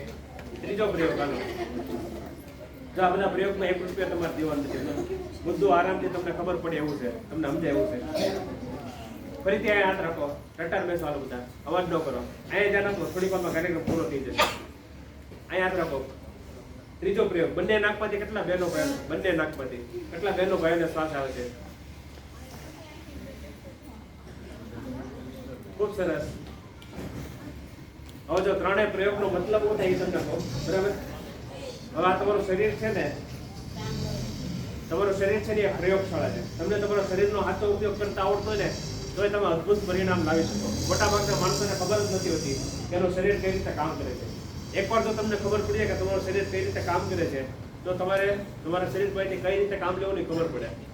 તો જ્યારે ડાબા નાક પરથી શ્વાસ આવતો હતો બરાબર, એક બે બહેનો હાથ ઊંચો કર્યો તો બધાને નહીં આવતો હોય. એક બે લોકોને આવતો છે. હું કામ આવતો છે એ પણ કહું. તો જ્યારે ડાબા નાક પરથી શ્વાસ આવતો એનો મતલબ એમ છે કે તમારું શરીર થાકી ગયું છે. શું છે? શરીર થાકી ગયું છે. શરીર હું કામ થાકી જાય? તો જે એક બે બહેનો હાથ ઊંચો કર્યો બરાબર, હવે એની આમ નથી જવાનું, ખાલી હું જે કહું છું એમાં આમલો. એવું તમારી યારે બની છે. હવે આજે શનિવારની શાળા હતી, સવારની શાળા હતી, એટલે કાલ રાતે બે બહેનો હતા એ બહુ મોડે સુધી જાગતા હતા, કાં મોબાઈલમાં ગેમ રમતા હતા, કાં ટીવી જોતા હતા, સમજાણો? એટલે એની ઊંઘ પૂરી ન થાય. સવારે મમ્મી પપ્પા વહેલા જગાડ્યા કે હાલે જાગે, શાળાએ નથી જવાનું, સમજાણો? એટલે આમ ગોદડું આમ ઘા કરીને ઊભા થયા, સમજાણો? માંડ માંડ. પણ ઊંઘ પૂરી ન થાય ત્યારે તમારું શરીર થાકી જાય. ત્યારે ડાબા નાક પરથી શ્વાસ આવે. જ્યારે તમને ભયંકર ઊંઘ આવે, આજે રાતે તમે હોવા જાવ ને ત્યારે અહીંયા હાથ રાખજો, તમારા બધાના ડાબા નાક પરથી શ્વાસ આવતો. શું કામ? કારણ કે તમારું શરીર થાકી ગયું છે. તો એક તો ખબર પડી કે તમારું જ્યારે શરીર થાકી ગયું, શરીરમાં બે સમયે ડાબા નાક પરથી શ્વાસ આવે. એક તો શરીર થાકી ગયું ત્યારે, અને બીજા જ્યારે તમને ભયંકર ભૂખ લાગી હોય ત્યારે. ભયંકર ભૂખ ક્યારે લાગે? જ્યારે તમારા શરીરમાં ખાંડ ખતમ થાય. જ્યારે 8મા ધોરણની વિજ્ઞાનની ચોપડીમાં તમારે ગ્લુકોઝ આવે છે. ગ્લુકોઝ એટલે C6H12O6. તો આપણા શરીરમાં જે કાંઈ પણ શક્તિ છે ને કયા સ્વરૂપમાં છે? ખાંડના સ્વરૂપમાં. હવે તમે અત્યારે દોડ્યા ને તો તમને થોડોક પરસેવો છે. હું કામ થયું? કારણ કે તમે ઓક્સિજન વાયુ છે એ લો છો. ઓક્સિજનનું કામ છે તો એ ગ્લુકોઝ એને તોડી નાખે અને શક્તિ અને ઉર્જા ઉત્પન્ન કરે, ગરમી ઉત્પન્ન કરે, એટલે તમને પરસેવો વળે. એટલે ભયંકર ભૂખ લાગી હોય ને, તમને પેટમાં બળવા માંડે ને બરાબર, ત્યારે સમજી લો કે તમારા ડાબા નાક પરથી શ્વાસ આવે. શું કામ? કારણ કે ત્યારે તમારું સિગ્નલ હોય ને જે ચંદ્ર નાડી હોય ને ચાલુ થઈ જાય. અમુક વિદ્યાર્થીઓ હોય ને એને શિક્ષક ગમે એટલો ખીજાય ને તો એ શાંતિથી બેહી જ દે. સમજાણું? એને પોતાની ન ખબર કે આવું કામ થાય છે બરાબર. શિક્ષક એને હજી 2 લાફો મારીને હજી આમ પાછા વળાવે કે મેડમ 2 લાફો મારીને આમ પાછા વળે તો એ પાછો મસ્તી કરવા માટે. આવું કામ થાય? કારણ કે એની સૂર્ય નાડી હોય ને બહુ તેજ હોય. શું હોય? એને જમણા નાકમાંથી જ શ્વાસ આવતો, ડાબા નાકમાંથી શ્વાસ જ ન આવે. શિક્ષક એને ગમે એટલું મારે તો એને કાંઈ અસર ન થાય. તો એવા જે વિદ્યાર્થીઓ એને શું કરવું જોઈએ? તો એને પોતાનું જમણું નાક બંધ કરીને ડાબા નાકમાંથી શ્વાસ લેવો જોઈએ. તો એ દરરોજ ખાલી 5 મિનિટ ડાબા નાકમાંથી શ્વાસ લે તો એની જે ચંદ્ર નાડી હોય ચાલુ થઈ જાય, શાંતિથી બેસી શકે. નકર તો તમે 40 મિનિટ શિક્ષકનો પીરિયડ હોય તમે શાંતિથી બેસી ન શકો. અને જ્યારે તમને એવું લાગે કે હું શાંતિથી આ મેડમ કે સરનો લેક્ચર છે એમાં ભણી નથી શકતો, બેસી નથી શકતો, ત્યાર પછી જ્યારે તમે ઘરે ભણવા બેસો તમને એમ થાય કે હું ખુરશીમાંથી ઊભો થઈ જાય, ચોપડીનો ભાગ કરી દઉં બરાબર, એવું થાય તો ડાબા નાકથી શ્વાસ લેવો 5 મિનિટ. ડાબા નાકથી શ્વાસ લેવો એટલે તમારી ચંદ્ર નાડી ચાલુ થાય. ચંદ્ર નાડી ચાલુ થાય એટલે તમે શાંતિથી બેસી શકતો. નકર તો અત્યારે જો કેટલા બધા બહેનો ભાઈઓને બેહવામાં તકલીફ પડે. શું કામ? કારણ કે વચ્ચે કોરોના આવી ગયું બેહવા એટલે બહુ તકલીફ પડી ગઈ. બાકી ભારતમાં તો કરોડો વર્ષોથી આપણને અભ્યાસ છે નીચે બેહવાનો. અમેરિકા વાળાના જો હું આવો કાર્યક્રમ અમેરિકા આવું તો નીચે કોઈ નો બેહે, કારણ કે અમેરિકામાં બધા પહેલેથી ખુરશી ઉપર બેહવાળા. એક ભારત વાળા છે જે નીચે બે કરોડો વર્ષોથી. એની પાછળનું કારણ છે હમણાં તમને કહીશ. તો ત્રીજી વસ્તુ એકાગ્રતા છે. પહેલી વસ્તુ આપણે શીખ્યા આત્મશ્રદ્ધા, બીજી વસ્તુ નિર્ભયતા, ત્રીજી વસ્તુ છે એકાગ્રતા. ડાબા નાકમાંથી શ્વાસ આવતો હોય ત્યારે તમારું શરીર થાકી જાય. બીજો પ્રયોગ કર્યો આપણે જમણા નાકમાંથી શ્વાસ આવતો. જમણા નાકમાંથી શ્વાસ આવતો એનો મતલબ શું છે કે તમારું શરીર કેવું છે? શક્તિશાળી છે. કેવું છે? શક્તિશાળી છે. શક્તિશાળી શરીર હોય ત્યારે કામ કરવાનો સમય છે. કેનો સમય છે? કામ કરવાનો. શિક્ષક તમને જ્યારે બોર્ડ ઉપર દાખલા ગણાવે ત્યારે ગણવાના છે, બેસી નથી રહેવાનું બરાબર. શિક્ષક કહે કે કવિતા લખો તો લખવાની છે. તમને જે પેન નોટબુક આપી છે એની આરતી ઉતારવા માટે નથી આપી, એની મંદિરમાં પૂજા કરવા માટે નથી આપી. પણ શિક્ષક કહે કે દાખલા ગણો તો ગણવાના બરાબર. શિક્ષક કહે કે દોડવાનું એટલે દોડવાનું બરાબર. હમણાં તો બધા દોડતા હતા. તો જ્યારે જમણા નાકમાંથી શ્વાસ આવતો ત્યારે શરીરનો મહત્તમ ઉપયોગ કરવાનો છે. સ્વામીજી કહે છે કે it is better to wear out than rust out. એનો મતલબ શું થાય કે પડ્યા કટાઈ જવા કરતા બીજાનું થોડું પણ ભલું કરીને ઘસાઈ મરવું વધારે સારું છે. કારણ કે મૃત્યુ તો આવવાનું છે, તમે કોઈ મદદ કરો કે ન કરો. પણ જો બીજાને મદદ કરશો તો તમારી અંદર મહાન પ્રેરણા ઉત્પન્ન થશે. એ કઈ એ હમણાં થોડીક વારમાં જોશું. તો બીજાને મદદ કરવાની છે, સારું કાર્ય કરવાનું છે બરાબર. એટલે જ્યારે જમણા નાકમાંથી શ્વાસ આવતો ત્યારે કામ કરવાનો સમય છે, આરામ કરવાનો સમય નથી. તમે બધા પાડો જોયેલો છે? પાડો ગામડામાં છો એટલે તમને બધાને ખબર જ હોય. શહેરમાં કોકને કહો ને કે વોટ ઇઝ પાટા, શહેરમાં કોઈ ન ખબર. ગામડું શહેરમાં કોઈને પૂછે ને દૂધ ક્યાંથી આવે? દૂધ તો અમૂલની થેલીમાંથી આવે. થેલા ભાઈ દૂધ દૂધ અમૂલની થેલીમાં છે ને ક્યાંથી આવો ગાયમાંથી આવો ભેંસમાંથી આવો સમજણું? એટલે શહેરમાં કોઈને બાળકોને ખબર ન હોય એનો કોણ કે કોબી ક્યાં ઉગે? કોબી તો સુપર માર્કેટમાં મળે. સુપર માર્કેટમાં ન મળે ભાઈ, જ્યાં ખેતરમાં ઉગે છે. તું કોબી જાતો કરી જાય આટો મારવા, બરાબર? એટલે ગામડાના વિદ્યાર્થીઓ છો એટલે તમને ઘણી બધી ખબર હોય. પાડો એટલે પાડો હોય એ આખો દી શું કરે? પાણીમાં જ પડ્યો હોય. પડ્યો કે નહીં? એ કાંઈ કામ ન હોય, એ કોઈ બીમારી ન પડે. સ્વામીજી કહે કે આપણે જાનવર નથી, આપણે માણસો છીએ. ભગવાને આપણને મનુષ્યનું શરીર આપેલું છે, તો આપણે એનો ઉપયોગ કરવાનો. આપણે ભલે બીમાર પડીએ પણ સારા પણ થઈ જશું. ચિંતા નથી કરવાની, પણ કામ કરવાનું છે, આરામ કરવાનું નથી. ભારત દેશ હમણાં જ આઝાદ થશે એટલે ભારત દેશને પ્રચંડ વેગવંતું બનાવવાનું છે. અને તમે જ કરી શકો. કોણ કરી શકો? તમે જ કરી શકો, બરાબર? આપણે બધા કેવા છીએ? અમૃતસ્ય પુત્રા. કેવા છીએ? અમૃતસ્ય પુત્રા, બરાબર? આપણે બધા અમૃતના સંતાનો છીએ, અક્ષય સુખના અધિકારી છે, દિવ્ય છે, નિત્ય છે. જ્યારે કોઈ પણ આપણે એકબીજાને મળીએ ત્યારે આપણે બધા શું કહીએ? સીતારામ, જય શ્રી કૃષ્ણ, એવું બધું કહીએ ને. એની જગ્યાએ હવે તમારે શું કહેવાનું? સીતારામ તો કહેવાનું જ છે, પણ અમૃતસ્ય પુત્રા કહેવાનું. તમે બધા અમૃતના સંતાનો છો. સ્વામીજી કહે છે કે આપણે બધા નકામી વસ્તુ સાંભળીને એટલે આપણા મને નકામા થઈ જાય. પણ નાના નાના બાળકને કહો, બધા વ્યક્તિને કહો, બરાબર? માયકની ઉપર લાઉડ સ્પીકરમાં જઈને કહો કે અમૃતસ્ય પુત્ર, તમે બધા કેવા છો? અમૃતના સંતાનો છો, અક્ષય સુખના અધિકારી છો, દિવ્ય છો, નિત્ય. તમારથી શ્રેષ્ઠ આ દુનિયામાં બીજું કોઈ છે જ નહીં. આવું તમે વિચારશો ને ત્યારે તમે મહાન કાર્ય કરી શકશો. તો આ તે બીજી વસ્તુ. ત્રીજી વસ્તુ, જ્યારે ત્રીજો પ્રયોગ કર્યો, જ્યારે બંને નાકમાંથી શ્વાસ આવતો હોય, તો બંને નાકમાંથી શ્વાસ આવતો એનો મતલબ શું છે? કે તમારું મન અત્યારે એકાગ્ર છે. તમારું મનનું ધ્યાન ક્યાં છે? તો હું જે બોલું છું એની ઉપર ધ્યાન છે. હવે જ્યારે તમારું મન એકાગ્ર હોય ત્યારે બંને નાકમાંથી શ્વાસ આવતો હોય. તો જે હોશિયાર વિદ્યાર્થી છોકરો કે છોકરી હોય એના બે નાકમાંથી જે શ્વાસ આવતો એનો સમય કેટલો હોય? 8 થી 10 કલાક. જે ઠોઠ વિદ્યાર્થી હોય એના બે નાકમાંથી જે શ્વાસ આવતો એનો સમય કેટલો હોય? 5 મિનિટ 10 મિનિટ.